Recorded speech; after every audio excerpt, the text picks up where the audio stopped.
എല്ലാ വിദ്യാർത്ഥികൾക്കും പുതിയൊരു വീഡിയോയിലേക്ക് സ്വാഗതം. ഈ വർഷത്തെ +2 higher secondary say or improvement പരീക്ഷയെക്കുറിച്ചുള്ള വിശദമായിട്ടുള്ള വീഡിയോ ആണ് ഇത്. അതുകൊണ്ട് തന്നെ വിദ്യാർത്ഥികൾ വീഡിയോ മുഴുവനായിട്ട് കാണാൻ ശ്രദ്ധിക്കുക.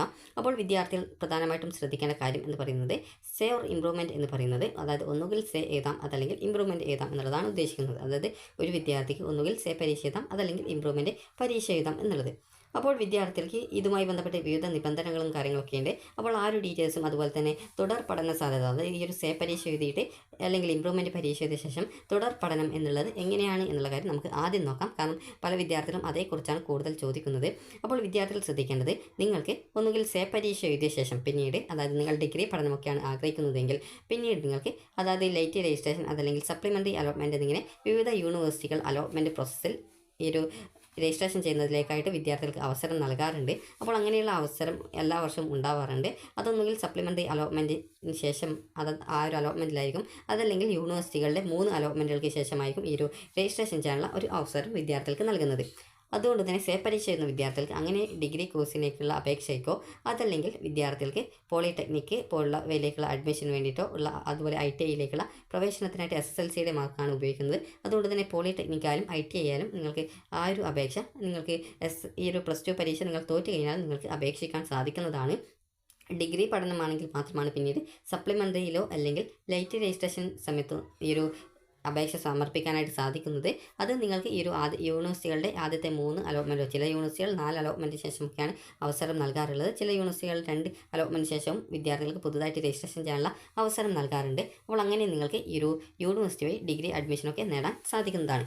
അതുപോലെ തന്നെ വിവിധ മത്സര പരീക്ഷകൾക്കുള്ള അപേക്ഷ സമർപ്പിച്ച വിദ്യാർത്ഥികൾ ഉണ്ടാകും, അതായത് കീം, നീറ്റ് ഇവ പോലുള്ളവയുടെ റാങ്ക് ലിസ്റ്റൊക്കെ ഏകദേശം +2വിൻ്റെ റിസൾട്ട് വന്ന ഉടനെ തന്നെ ആ ഒരു മാർക്കും കാര്യങ്ങളൊക്കെ അപ്ഡേറ്റ് ചെയ്ത് കൊടുക്കുന്നതിനായിട്ട് പറയാറുണ്ട്. അതുപോലെ തന്നെ സേ പരീക്ഷയുടെ റിസൾട്ട് വരും മുമ്പ് തന്നെ അവർ റാങ്ക് ലിസ്റ്റ് തയ്യാറാക്കുകയും ചെയ്യാറുണ്ട്. അപ്പോൾ അതുകൊണ്ട് തന്നെ അങ്ങനെയുള്ളവയിലേക്ക് വീണ്ടും അപേക്ഷ സമർപ്പിക്കാൻ വിദ്യാർത്ഥികൾക്ക് സൗകര്യം കുറവായിരിക്കും. എന്നാൽ കീമിൻ്റെ, അതായത് കേരളത്തിലെ എഞ്ചിനീയറിംഗോ അല്ലെങ്കിൽ ആർക്കിടെക്ചർ അല്ലെങ്കിൽ അതുപോലെ ഫാർമസി ഇവ പോലുള്ള പരീക്ഷകൾ എഴുതുന്ന വിദ്യാർത്ഥികൾ +2വിൽ തോൽക്കുകയാണെങ്കിലും സേ പരീക്ഷ എഴുതി കഴിഞ്ഞാൽ പിന്നീട് നിങ്ങൾക്ക് മാർക്ക് അപ്ഡേറ്റ് ചെയ്ത് കൊടുത്ത് നിങ്ങൾക്ക് അതിൻ്റെ റാങ്ക് ലിസ്റ്റിലേക്ക് പുതുതായിട്ട് വരാനുള്ള അവസരം ഈ വർഷം ഒരുക്കിയിട്ടുണ്ട്. അതേപോലെ തന്നെ അടുത്ത വർഷം, അതായത് 2025 വർഷത്തെ, അതായത് ഈ 2024 അവസരം ഒരുക്കിയിരുന്നു. അതേപോലെ തന്നെ ഈ വർഷം, അതായത് 2025ലും അവസരം ഒരുക്കുന്നത് ആയിരിക്കും. ഇനി വിദ്യാർത്ഥികൾ ചോദിക്കുന്ന പ്രധാനപ്പെട്ട കാര്യമാണ്, ഇംപ്രൂവ്മെൻറ്റ് എഴുതുന്ന വിദ്യാർത്ഥികൾക്ക് ഇതിനൊക്കെ അപേക്ഷിക്കാൻ പറ്റുമോ എന്നുള്ളത്.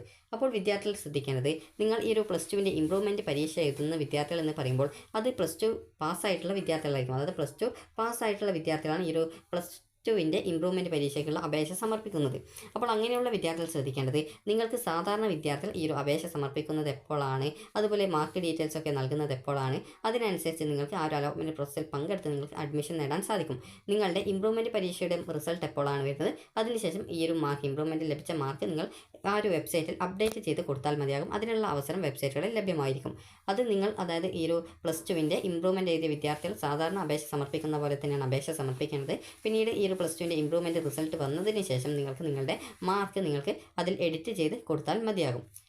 അതുകൊണ്ട് തന്നെ ഇംപ്രൂവ്മെൻറ്റ് എഴുതുന്ന വിദ്യാർത്ഥികൾ സാധാരണ ജയിച്ച വിദ്യാർത്ഥികളെ പോലെ തന്നെ അപേക്ഷകളും അതുപോലെ നിങ്ങളുടെ മാർക്ക് ഡീറ്റെയിൽസ് എന്തെങ്കിലും നൽകേണ്ടതായിട്ടുള്ള സാഹചര്യമുണ്ടെങ്കിൽ അതിനനുസരിച്ച് നൽകേണ്ടതാണ്. ഇനി നമുക്ക് ഈ ഒരു സേ ഓർ ഇംപ്രൂവ്മെൻറ്റ് പരീക്ഷയെക്കുറിച്ചുള്ള ഡീറ്റെയിൽസ് നോക്കാം. അപ്പോൾ 2025 2ാം വർഷ പരീക്ഷാ ഫലത്തിന് ശേഷമായിരിക്കും ഈ ഒരു പരീക്ഷ നടത്തുന്നത്. അതായത് നിങ്ങളുടെ +2വിൻ്റെ റിസൾട്ട് എപ്പോഴാണ് വരുന്നത്, ആ റിസൾട്ട് വന്ന ശേഷം തൊട്ടടുത്ത ദിവസം മുതൽ ഈ ഒരു സേ ഓർ ഇംപ്രൂവ്മെൻറ്റ് പരീക്ഷയ്ക്കുള്ള അപേക്ഷ സമർപ്പിക്കാവുന്നതാണ്. അതുപോലെ പരീക്ഷ നടത്തുന്നതുമായി ബന്ധപ്പെട്ട് പ്രത്യേക ഈ ഒരു വിജ്ഞാപനം ഈ ഒരു സെക്രട്ടറി പുറപ്പെടുവിക്കുന്നത് ആയിരിക്കും. അത് പരീക്ഷയുടെ സെക്രട്ടറിയാണ് ഈ ഒരു പ്രത്യേക ഉത്തരവ് പുറപ്പെടുവിക്കുക. അതായത് സേ ഓർ ഇംപ്രൂവ്മെൻറ്റ് പരീക്ഷ നോട്ടിഫിക്കേഷൻ എന്ന് പറഞ്ഞുകൊണ്ട് പ്രത്യേക ഉത്തരവ് പുറപ്പെടുവിക്കും. അതിൽ ഇതുമായി ബന്ധപ്പെട്ടുള്ള വിശദമായിട്ടുള്ള ഡീറ്റെയിൽസ് നൽകുന്നതായിരിക്കും. അതുപോലെ ഉപരിപഠനത്തിനായിട്ട് ഒരു വിദ്യാർത്ഥിയുടെ യോഗ്യത അല്ലെങ്കിൽ യോഗ്യതയില്ലായ്മ കാണിക്കുന്ന ഏകീകൃത സർട്ടിഫിക്കറ്റ് സേ പരീക്ഷയിൽ നൽകുന്നതാണ്. അതായത് നിങ്ങൾ ഇപ്പോൾ ഈ 2ാം വർഷ പരീക്ഷയിൽ എഴുതി നിങ്ങൾക്ക് അതിൽ ജയിക്കാൻ പറ്റിയിട്ടില്ല. അപ്പോൾ അങ്ങനെയുള്ള ഒരു വിദ്യാർത്ഥിയാണെങ്കിൽ വിദ്യാർത്ഥികൾക്ക് ഈ ഒരു സേ പരീക്ഷയ്ക്ക് ശേഷം നിങ്ങൾ ജയിച്ചാലും ജയിച്ചിട്ടില്ലെങ്കിലും അതിനനുസരിച്ചുള്ള ഒരു ഏകീകൃത സർട്ടിഫിക്കറ്റ്, അതായത് നിങ്ങളുടെ എല്ലാവിധ മാർക്കും ഉൾപ്പെടുത്തിക്കൊണ്ടുള്ള സർട്ടിഫിക്കറ്റ് നിങ്ങൾക്ക് നൽകുന്നതാണ്. ഇനി ഈ ഒരു സെയർ ഇംപ്രൂവ്മെൻറ്റ് പരീക്ഷ രജിസ്ട്രേഷൻ ചെയ്യുന്നതിനുള്ള യോഗ്യത എന്താണെന്ന് നോക്കാം. അതായത് നിങ്ങൾ ഇപ്പോൾ നടക്കുന്ന 2025 വർഷത്തെ 2ാം വർഷ ഹയർ സെക്കൻഡറി സേ പരീക്ഷയ്ക്ക് രജിസ്ട്രേഷൻ ചെയ്ത വിദ്യാർത്ഥികൾക്ക് മാത്രമേ 2025 സെയർ ഇംപ്രൂവ്മെൻറ്റ് പരീക്ഷയ്ക്ക് രജിസ്ട്രേഷൻ ചെയ്യാൻ പറ്റൂ. അതായത് നിങ്ങൾ ഈ വർഷത്തെ, അതായത് ഇപ്പോൾ നടന്നുകൊണ്ടിരിക്കുന്ന ഈ ഒരു +2 പബ്ലിക് എക്സാമിനേഷനിൽ ഒന്നുകിൽ റെഗുലർ വിദ്യാർത്ഥികളായിട്ട് രജിസ്ട്രേഷൻ ചെയ്തിട്ടുണ്ടായിരിക്കണം, അതല്ലെങ്കിൽ നിങ്ങൾ ഈ ഒരു കമ്പാർട്ട്മെൻറ്റൽ വിഭാഗത്തിൽ +1ലെയോ +2ലെയോ പരീക്ഷയ്ക്ക് രജിസ്ട്രേഷൻ ചെയ്യണം. കാരണം കമ്പാർട്ട്മെൻറ്റൽ എന്ന് പറയുമ്പോൾ +2 തോറ്റിട്ടുള്ള വിദ്യാർത്ഥികൾ ആയിരിക്കും ഈ ഒരു കമ്പാർട്ട്മെൻറ്റൽ വിദ്യാർത്ഥികൾ. അപ്പോൾ അങ്ങനെയുള്ള വിദ്യാർത്ഥികൾ ഈ ഒരു +2 പരീക്ഷയ്ക്ക് നിങ്ങൾ രജിസ്ട്രേഷൻ ചെയ്യുന്ന സമയത്ത് ശ്രദ്ധിക്കേണ്ടത് കമ്പാർട്ട്മെൻറ്റൽ എന്ന് പറയുമ്പോൾ വിദ്യാർത്ഥികൾ +2 തോറ്റ ശേഷം ജയിക്കാനായിട്ട് രജിസ്ട്രേഷൻ ചെയ്യുന്ന വിദ്യാർത്ഥികളായിരിക്കും. അപ്പോൾ അങ്ങനെയുള്ള വിദ്യാർത്ഥികൾ ശ്രദ്ധിക്കേണ്ടത്, നിങ്ങൾ +1ൻ്റെ ഈ ഒരു ഏത് സബ്ജക്റ്റ് രജിസ്ട്രേഷൻ ചെയ്തിട്ടുണ്ടെങ്കിലും അതിൻ്റെ ആ ഒരു സബ്ജക്റ്റിൻ്റെ സെയിം സബ്ജക്റ്റ് തന്നെ +2ലേതുകൂടി രജിസ്ട്രേഷൻ ചെയ്തിട്ടുണ്ടാവും. അതുകൊണ്ട് തന്നെ വിദ്യാർത്ഥികൾ ഒന്നുകിൽ നിങ്ങൾ +1 രജിസ്ട്രേഷൻ ചെയ്ത വിദ്യാർത്ഥികൾ +2ൻ്റെ ആ ഒരു സെയിം സബ്ജക്റ്റ് തന്നെ രജിസ്ട്രേഷൻ ചെയ്യപ്പെടും. അതുപോലെ തന്നെ നിങ്ങൾ +2 രജിസ്ട്രേഷൻ ചെയ്തിട്ടുള്ള വിദ്യാർത്ഥികൾ അതിൻ്റെ +1ൻ്റേത് കൂടി രജിസ്ട്രേഷൻ ചെയ്യപ്പെട്ടിട്ടുണ്ടാവും.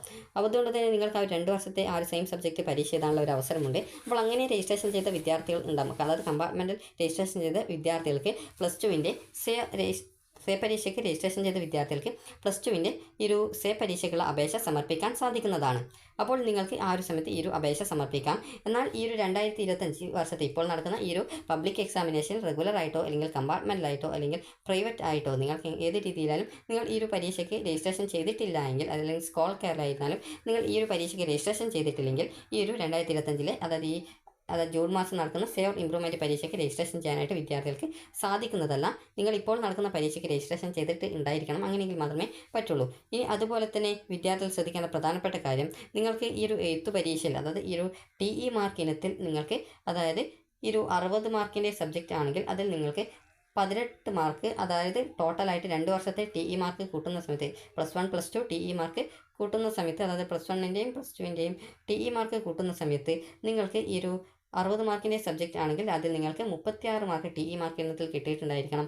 അതുപോലെ തന്നെ വിദ്യാർത്ഥികൾക്ക് ഈ ഒരു 80 മാർക്കിൻ്റെ വിഷയമാണെങ്കിൽ അതിൽ നിങ്ങൾക്ക് 48 മാർക്ക് +1 +2 കൂട്ടുന്ന സമയത്ത് നിങ്ങൾക്ക്, അതായത് +1 +2 മാർക്ക് കൂട്ടുന്ന സമയത്ത് നിങ്ങൾക്ക് കിട്ടിയിട്ടുണ്ടായിരിക്കണം. അങ്ങനെ കിട്ടിയിട്ടില്ലെങ്കിൽ, 2 വർഷത്തെ മാർക്ക് കിട്ടിയിട്ടില്ലെങ്കിൽ നിങ്ങൾ ആ ഒരു സബ്ജക്റ്റ് തോറ്റതായിട്ട് കണക്കാക്കുന്നതും അങ്ങനെയുള്ള വിദ്യാർത്ഥികൾക്ക് ഈ ഒരു സേ പരീക്ഷയ്ക്ക് രജിസ്ട്രേഷൻ ചെയ്യാൻ സാധിക്കുന്നതും ആയിരിക്കും. അതുപോലെ തന്നെ വിദ്യാർത്ഥികൾ പ്രാക്ടിക്കൽ പരീക്ഷ എഴുതാൻ സാധിക്കാതിരുന്ന വിദ്യാർത്ഥികൾ ഉണ്ടെങ്കിൽ പ്രാക്ടിക്കലിൻ്റെ സേ പരീക്ഷയ്ക്കും രജിസ്ട്രേഷൻ ചെയ്യാം. അപ്പോൾ നിങ്ങൾ അത് തിയറി പേപ്പറിൻ്റെ ആ ഒരു സബ്ജക്റ്റിൻ്റെ പേപ്പറിൻ്റെ ആ ഒരു രജിസ്ട്രേഷൻ ചെയ്യുന്ന സമയത്ത് അതിനോടൊപ്പം 25 രൂപ എക്സ്ട്രാ ആയിട്ട് അടച്ചു കഴിഞ്ഞാൽ അതിൻ്റെ പ്രാക്ടിക്കൽ കൂടി രജിസ്ട്രേഷൻ ചെയ്യപ്പെടും. അത് നിങ്ങൾ പ്രത്യേകം അപേക്ഷയിൽ പ്രാക്ടിക്കൽ കൂടി എഴുതുന്നുണ്ട് എന്നുള്ളത് സൂചിപ്പിക്കാനായിട്ട് ശ്രദ്ധിക്കേണ്ടതാണ്. അപ്പോൾ വിദ്യാർത്ഥികൾക്ക് ഇനി പ്രത്യേകം ശ്രദ്ധിക്കേണ്ട കാര്യം എന്ന് പറയുന്നത്, നിങ്ങൾക്ക് നിങ്ങൾക്ക് ഈ ഒരു TE മാർക്ക്, അതായത് TE എന്ന് പറഞ്ഞാൽ എഴുത്ത് പരീക്ഷയിൽ നിങ്ങൾക്ക് ലഭിച്ച മാർക്കാണ്. അപ്പോൾ ഈ ഒരു എഴുത്ത് പരീക്ഷയിൽ ലഭിച്ച മാർക്ക് നിങ്ങൾ ഈ ഒരു, അതായത് നേരത്തെ പറഞ്ഞതുപോലെ ഈ ഒരു 36, 48 കിട്ടിയിട്ടില്ലെങ്കിൽ ആ ഒരു സബ്ജക്റ്റിൻ്റെ ആ ഒരു എഴുത്ത് പരീക്ഷ കൂടി നിങ്ങൾ എഴുതേണ്ടതായിട്ട് വരുന്നതാണ്. അതായത് 2 വർഷത്തെ മാർക്ക്, ഈ ഒരു 2 വർഷത്തെ, ഇപ്പോൾ കെമിസ്ട്രി എടുക്കാം, കെമിസ്ട്രി ആണെങ്കിൽ നിങ്ങൾക്ക് അത് 60 മാർക്കിലാണ് സബ്ജക്റ്റ്. നിങ്ങൾക്ക് ഓരോ വർഷം 18 വെച്ചിട്ട്, അതല്ലെങ്കിൽ നിങ്ങൾക്ക് ടോട്ടൽ മാർക്ക് കൂട്ടുന്ന സമയത്ത് നിങ്ങൾക്ക് 36 മാർക്ക് കിട്ടിയിട്ടില്ല എങ്കിൽ നിങ്ങൾ ഈ ഒരു സേ പരീക്ഷ എഴുതേണ്ടതായിട്ട് വരും. 36 മാർക്കിൽ കൂടുതലുണ്ടെങ്കിൽ നിങ്ങൾക്ക് ഇംപ്രൂവ്മെൻറ്റ് പരീക്ഷ എഴുതാൻ സാധിക്കുന്നതാണ്. അതുപോലെ തന്നെ വിദ്യാർത്ഥികൾ ശ്രദ്ധിക്കേണ്ടത്, നിങ്ങൾക്ക് എത്ര വിഷയം ഈ ഒരു സേ പരീക്ഷ എഴുതാൻ സാധിക്കും എന്നുള്ളതാണ്. നിങ്ങൾക്ക് വേണമെങ്കിൽ 6 വിഷയം ഈ ഒരു തോറ്റിട്ടുണ്ടെങ്കിൽ, അതായത് മിനിമം മാർക്കായിട്ടുള്ള ഈ ഒരു 36, 48 മാർക്ക് 2 വർഷം കൂട്ടുമ്പോൾ കിട്ടിയിട്ടില്ല എങ്കിൽ 6 വിഷയം നിങ്ങൾക്ക് ഈ ഒരു സേ പരീക്ഷ എഴുതാം. നിങ്ങൾക്ക് ഗ്രേസ് മാർക്ക് ഉണ്ടെങ്കിൽ നിങ്ങൾ ഈ ഒരു പരീക്ഷ ജയിക്കുന്നത് ആയിരിക്കും. ഇനി അതുപോലെ തന്നെ നിങ്ങൾ ശ്രദ്ധിക്കേണ്ടത്, 2ാം വർഷ പരീക്ഷ എഴുതിയ റെഗുലർ വിദ്യാർത്ഥികൾക്ക്, അതായത് ആദ്യമായിട്ട് ഇപ്പോൾ +2 പരീക്ഷ എഴുതിയ വിദ്യാർത്ഥികൾക്ക് നിങ്ങളുടെ ഏതെങ്കിലും ഒരു വിഷയത്തിൻ്റെ സ്കോർ മെച്ചപ്പെടുത്താനായിട്ട് ഈ ഒരു സേ പരീക്ഷയോടൊപ്പം തന്നെ വരുന്ന ഈ ഒരു ഇംപ്രൂവ്മെൻറ്റ് പരീക്ഷയ്ക്ക് രജിസ്ട്രേഷൻ ചെയ്യാൻ സാധിക്കുന്നതാണ്. അപ്പോൾ നിങ്ങൾക്ക് ഒരു വിഷയമാണ് നിങ്ങൾക്ക് ഇംപ്രൂവ്മെൻറ്റ് ചെയ്യാനായിട്ട് നിലവിൽ സാധിക്കുക. ഇതുമായി ബന്ധപ്പെട്ട് എന്തെങ്കിലും ഗവൺമെൻറ്റിൻ്റെ ഭാഗത്തു നിന്ന് എന്തെങ്കിലും സർക്കുലറിൽ മാറ്റം വരികയാണെങ്കിൽ മാത്രമാണ് നിങ്ങൾക്ക് ഒന്നിലധികം വിഷയം എഴുതാനായിട്ട് സാധിക്കുന്നത്. അതുപോലെ തന്നെ ഈ ഒരു ഓരോ വിദ്യാർത്ഥിക്ക് ഈ ഒരേ സമയം തന്നെ സേ പരീക്ഷയ്ക്കും ഇംപ്രൂവ്മെൻറ്റ് പരീക്ഷയ്ക്കും പങ്കെടുക്കാൻ സാധിക്കില്ല. അതായത് ഒന്നുകിൽ നിങ്ങൾക്ക് സേ പരീക്ഷ, അതല്ലെങ്കിൽ ഇംപ്രൂവ്മെൻറ്റ് പരീക്ഷ, ഇതിൽ ഏതെങ്കിലും ഒന്നിൽ മാത്രമേ എഴുതാനായിട്ട് സാധിക്കത്തുള്ളൂ എന്ന് വിദ്യാർത്ഥികൾ ശ്രദ്ധിക്കുക. ഇനി നമുക്ക് ഈ ഒരു സേയുടെയും ഇംപ്രൂവ്മെൻറ്റിൻ്റെയും പ്രത്യേകത എന്തൊക്കെയാണെന്ന് നോക്കാം. സേ പരീക്ഷ, അതുപോലെ തന്നെ ഇംപ്രൂവ്മെൻറ്റ് പരീക്ഷ. അപ്പോൾ സേ പരീക്ഷയുടെ ഫീസ് എന്ന് പറയുന്നത് ഒരു വിഷയത്തിന് 150 രൂപയാണ് പെർ സബ്ജക്റ്റ് ഫീസ് വരിക. പ്രാക്ടിക്കൽ ഇല്ലെങ്കിലാണ്. പ്രാക്ടിക്കൽ കൂടി നിങ്ങൾ അതിൻ്റെ കൂടെ എഴുതുന്നുണ്ടെങ്കിൽ 175 രൂപ പെർ സബ്ജക്റ്റാണ്. പ്രാക്ടിക്കൽ മാത്രമാണെങ്കിൽ 25 രൂപ പെർ സബ്ജക്റ്റാണ്. ഇതിനോടൊപ്പം 40 രൂപ സർട്ടിഫിക്കറ്റ് ഫീസും വരും. അതുപോലെ തന്നെ ഇംപ്രൂവ്മെൻ്റ് ആണെങ്കിൽ നിങ്ങൾക്ക്, അതായത് ഇത് പരീക്ഷ 6 വിഷയം വേണമെങ്കിൽ നിങ്ങൾ പരീക്ഷ എഴുതാം. അതുപോലെ ഇംപ്രൂവ്മെൻ്റ് ആണെങ്കിൽ 500 രൂപയാണ് ഫീസ് വരിക. ഒരു സബ്ജക്റ്റ് മാത്രമാണ് നിങ്ങൾക്ക് ഈ ഒരു പരീക്ഷ എഴുതാനായിട്ട് സാധിക്കുന്നത്. അതുപോലെ തന്നെ 40 രൂപ സർട്ടിഫിക്കറ്റ് ഫീസാണ് വരിക. ഇനി ഇതിൻ്റെ കോമൺ ആയിട്ടുള്ള ആ ഒരു കാര്യങ്ങൾ നോക്കാം. ഈ ഒരു പരീക്ഷയുടെയും അതുപോലെ ഇംപ്രൂവ്മെൻറ്റ് പരീക്ഷയുടെയും ക്വസ്റ്റ്യൻ പേപ്പർ സെയിം ആയിരിക്കും. അതുപോലെ തന്നെ +2വിൻ്റെ പരീക്ഷ, അത് +2 പബ്ലിക് എക്സാമിനേഷൻ്റെ ക്വസ്റ്റ്യൻ പേപ്പറല്ല, സെപ്പറേറ്റ് മറ്റൊരു ക്വസ്റ്റ്യൻസ് ആയിരിക്കും ഈ ഒരു പരീക്ഷയ്ക്കും ഇംപ്രൂവ്മെൻറ്റിനും ഉണ്ടാവുക. അതുപോലെ ഈ ആയാലും ഇംപ്രൂവ്മെൻ്റ് ആയാലും സെയിം ക്വസ്റ്റ്യൻസ് ആണ് ഉണ്ടാവുക എന്ന് പറഞ്ഞു. അതുപോലെ തന്നെ നിങ്ങൾ പഠിക്കുന്ന സ്കൂളുകളിൽ ആയിരിക്കില്ല ഈ ഒരു പരീക്ഷ ഉണ്ടാവുക, ഒന്നുകിൽ മറ്റൊരു സ്കൂളിലായിരിക്കും ഉണ്ടാവുക. അതുപോലെ തന്നെ ഈ ഒരു പ്രാക്ടിക്കൽ എക്സാമിൻ്റെ പരീക്ഷ നടക്കുന്നത് ഏകദേശം മെയ് 28, 29 ആ ഒരു ഡേറ്റുകളിലൊക്കെയാണ്. അപ്പോൾ കൃത്യമായിട്ട് ഏത് ഡേറ്റിലാണ് പ്രാക്ടിക്കലിൻ്റെ പരീക്ഷ നടക്കുന്നത് എന്നത് കൃത്യമായിട്ട് നിങ്ങൾ മനസ്സിലാക്കുക. അതുപോലെ തന്നെ വിദ്യാർത്ഥികൾക്ക് ഈ ഒരു പരീക്ഷയ്ക്കുള്ള അപേക്ഷ സമർപ്പിക്കാൻ സാധിക്കുന്നത് നിങ്ങൾക്ക് നിങ്ങളുടെ +2വിൻ്റെ റിസൾട്ട് വന്ന ശേഷമാണ്. +2വിൻ്റെ റിസൾട്ട് ഒന്നുകിൽ മെയ് മാസത്തിലാണ് വരിക. അപ്പോൾ എപ്പോഴാണ് റിസൾട്ട് വരുന്നത് അതിൻ്റെ തൊട്ടടുത്ത ദിവസം മുതൽ നിങ്ങൾക്ക് പരീക്ഷയ്ക്കുള്ള അപേക്ഷ നൽകാവുന്നതാണ്. അപേക്ഷ നൽകാനായിട്ട് വേണ്ടത് നിങ്ങളുടെ ഒരു ഫോട്ടോ, അതുപോലെ തന്നെ ആപ്ലിക്കേഷൻ ഫോം, അതുപോലെ തന്നെ നിങ്ങളുടെ എക്സാം റിസൾട്ടിൻ്റെ പ്രിൻ്റ് ഔട്ട്, അതുപോലെ തന്നെ ഈ ഒരു ആപ്ലിക്കേഷൻ ഫീസ് എന്നിവയാണ്. അതുപോലെ തന്നെ പ്രൈവറ്റ് രജിസ്ട്രേഷൻ അല്ലെങ്കിൽ സ്കോൾ കേരള വിദ്യാർത്ഥികൾ ആണെങ്കിൽ നിങ്ങളുടെ മെമ്മോ കാർഡ്, അതായത് പ്രൈവറ്റ് രജിസ്ട്രേഷൻ മെമ്മോ കാർഡ് എന്ന് പറഞ്ഞൊരു കാർഡുണ്ട്, അതിൻ്റെ കോപ്പി കൂടി വിദ്യാർത്ഥികൾ കൊണ്ടുപോകേണ്ടതാണ്. അതുപോലെ തന്നെ വിദ്യാർത്ഥികൾ ശ്രദ്ധിക്കേണ്ട പ്രധാനപ്പെട്ട കാര്യം എന്ന് പറയുന്നത് ഈ ഒരു പരീക്ഷ നിങ്ങൾക്ക് ഈ ഒരു കമ്പാർട്ട്മെൻറ്റ് വിഭാഗത്തിലുള്ള വിദ്യാർത്ഥികൾക്കും ഈ ഒരു രജിസ്ട്രേഷൻ ചെയ്യാം. നിങ്ങൾ ജയിച്ചാലും ജയിച്ചിട്ടില്ലെങ്കിലും നിങ്ങൾക്ക് അതുമായി ബന്ധപ്പെട്ടുള്ള ഒരു കമ്പൈൻഡ് സർട്ടിഫിക്കറ്റ് ആയിരിക്കും നിങ്ങൾക്ക് കിട്ടുക. അതായത് തുടർ പഠനത്തിന് ഉപയോഗിക്കാൻ സാധിക്കുന്ന തരത്തിലുള്ള ഒരു സർട്ടിഫിക്കറ്റ് ആയിരിക്കും നിങ്ങൾക്ക് കിട്ടുക. അപ്പോൾ ഇത്രയുമാണ് ഈ ഒരു പരീക്ഷയെക്കുറിച്ച് പറയാനുള്ളത്. അതുപോലെ തന്നെ പരീക്ഷ നടക്കുക ജൂൺ മാസത്തിലാണ്. അതുപോലെ തന്നെ റിസൾട്ട് വരിക ജൂലൈ മാസത്തിലാണ്. അതിനുശേഷം നിങ്ങൾക്ക് പിന്നീട് തുടർ പഠനങ്ങൾ നിങ്ങൾക്ക് ഏത് കോഴ്സുകളൊക്കെ പഠിക്കണം എന്നുള്ള കാര്യം തീരുമാനിച്ച് പോയിട്ട് പഠിക്കാവുന്നതാണ്. അപ്പോൾ ഈ ഒരു തുടർ പഠനത്തിനെ കുറിച്ച് ആദ്യമേ പറഞ്ഞിട്ടുണ്ടായിരുന്നു. അതായത് ഡിഗ്രി കോഴ്സ് ആണെങ്കിൽ നിങ്ങൾക്ക് പിന്നീട് ലൈറ്റ് രജിസ്ട്രേഷൻ കാര്യങ്ങളൊക്കെ വഴി അപേക്ഷിക്കാം. ഇംപ്രൂവ്മെൻറ്റ് എഴുതുന്ന വിദ്യാർത്ഥികൾക്ക് ആദ്യമേ തന്നെ അപേക്ഷിക്കാം, അവർക്ക് പ്രത്യേകിച്ച് പ്രോബ്ലം ഒന്നുമില്ല. എന്നാൽ എഴുതുന്ന വിദ്യാർത്ഥികൾക്ക് മാത്രമാണ് ഈ ഒരു രീതിയിൽ സപ്ലിമെൻ്ററി അല്ലെങ്കിൽ ലൈറ്റ് രജിസ്ട്രേഷൻ സമയത്ത് അപേക്ഷ സമർപ്പിക്കാൻ സാധിക്കുന്നത്. അതുപോലെ തന്നെ കീമിന് അപേക്ഷിച്ച വിദ്യാർത്ഥികൾക്ക് ആ ഒരു റാങ്ക് ലിസ്റ്റ് തയ്യാറാക്കുന്ന സമയത്തേക്ക് മാർക്ക് നൽകാൻ പറ്റിയിട്ടില്ലെങ്കിൽ പിന്നീട് മാർക്ക് നൽകാനുള്ള അവസരം കിട്ടും. അപ്പോൾ ആ ഒരു സമയത്ത് നിങ്ങൾ ഈ ഒരു അപേക്ഷ, അതായത് മാർക്ക് നൽകി ആ ഒരു റാങ്ക് ലിസ്റ്റിൽ ഉൾപ്പെട്ട് നിങ്ങൾക്ക് അലോട്ട്മെൻറ്റിൽ പങ്കെടുക്കാൻ സാധിക്കും.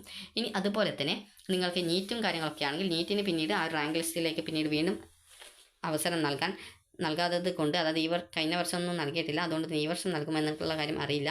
അപ്പോൾ അതുകൊണ്ട് തന്നെ അങ്ങനെ നൽകുകയാണെങ്കിൽ നിങ്ങൾക്ക് അതൊരു നല്ലൊരു അവസരമായിരിക്കും. അതുപോലെ തന്നെ ഇംപ്രൂവ്മെൻറ്റ് ചെയ്യുന്ന വിദ്യാർത്ഥികൾക്ക് ഈ ഒരു രീതിയിൽ അഡ്മിഷനും കാര്യങ്ങളൊക്കെ പ്രോബ്ലം ഒന്നുമില്ല. സാധാരണ ഈ ഒരു അലോട്ട്മെൻറ്റിന് അപേക്ഷിക്കുന്ന സമയത്ത് തന്നെ നിങ്ങൾക്ക് ഈ ഒരു അപേക്ഷയും കാര്യങ്ങളൊക്കെ നൽകാം. അതുപോലെ മാർക്ക് നൽകേണ്ട സമയത്ത് മാർക്ക് ഡീറ്റെയിൽസും കാര്യങ്ങളൊക്കെ നൽകി ഇതിൽ പങ്കെടുക്കാൻ സാധിക്കുന്നതാണ്. അപ്പോൾ വിദ്യാർത്ഥികൾക്ക് ഈ ഒരു കാര്യങ്ങളൊക്കെ മനസ്സിലായിട്ടുണ്ടാകുമെന്ന് കരുതുന്നു. അതുപോലെ SLC ഓർ ഇംപ്രൂവ്മെൻറ്റ് പരീക്ഷയുടെ അപേക്ഷ +2വിൻ്റെ റിസൾട്ട് വന്ന ശേഷം ഉടൻ തന്നെ, അതായത് ഏകദേശം തൊട്ടടുത്ത ദിവസം തന്നെ സ്കൂളുകളിൽ അപേക്ഷ സമർപ്പിക്കാവുന്നതാണ്. നിങ്ങൾ പ്രാക്ടിക്കലും എഴുതുന്നുണ്ടെങ്കിൽ അത് പ്രത്യേകം നിങ്ങളുടെ ആ ഒരു അപേക്ഷയിൽ സൂചിപ്പിക്കണം. അതുപോലെ തന്നെ പ്രാക്ടിക്കൽ ഇല്ല, തിയറി മാത്രമാണെങ്കിൽ അതിനനുസരിച്ച് നിങ്ങൾക്ക് ഫീസും കാര്യങ്ങളൊക്കെ അടച്ചാൽ മതിയാകും. അപ്പോൾ വിദ്യാർത്ഥികൾ ശ്രദ്ധിക്കേണ്ട പ്രധാനപ്പെട്ട കാര്യം എന്ന് പറയുന്നത് ഈ ഒരു പരീക്ഷയിൽ തന്നെ നിങ്ങൾ ജയിക്കാനായിട്ട് ശ്രദ്ധിക്കുക. അതുപോലെ തന്നെ മാർക്ക് കുറയുന്നു എന്ന് കരുതി പ്രത്യേകിച്ച് വിഷമിക്കേണ്ട ആവശ്യമൊന്നുമില്ല.